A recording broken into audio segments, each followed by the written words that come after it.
Perussuomalaisten eduskuntaryhmä on päättänyt erottaa Jussi Halla-ahon 2 viikoksi ryhmän työstä.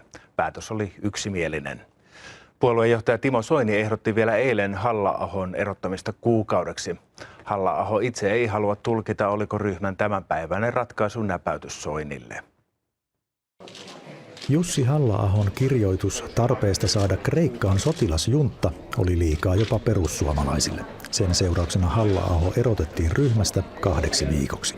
Puoluejohtaja tyytyi ratkaisuun.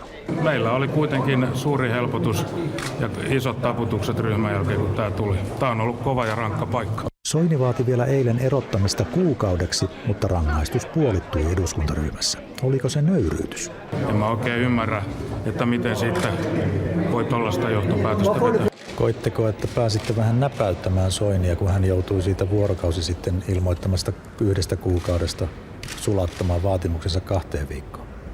No, minä en tietenkään tähän asiaan voi ottaa kantaa. Soini esitti mielestäni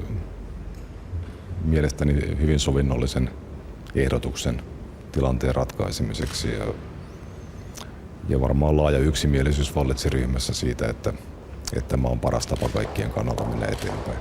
Halla-aho antoi kansanedustajatovereilleen lupauksen miettiä jatkossa tarkemmin sanavalintojaan. Kun yksityishenkilö voi ajatella niin, että hän käy yksityisiä keskusteluja yksityiskeskustelun säännöillä ja sitten jossain muualla virallisempia, niin poliitikolla tällaista mahdollisuutta ei tietenkään ole. Ja tämä on asia, joka uusien poliitikkojen pitää oppia ja myös minun. Ja oppiminen on kivuliasta, mutta mahdollista.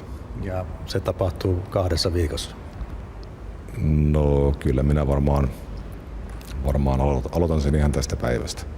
Pelkäättekö, että tämä johtaa kuitenkin siihen, että pidemmän päälle koko ryhmänne hajoaa? En pelkää ollenkaan sitä. Ryhmä on erittäin yhtenäinen. On päivänselvä asia, että vaikka nyt erotettiin vain 1 kansanedustaja ja hänetkin lyhyeksi aikaa, niin kyllä tästä lähtee käyntiin prosessi, joka johtaa siihen, että perussuomalaisten eduskuntaryhmä ja puolue hajoavat lopullisesti.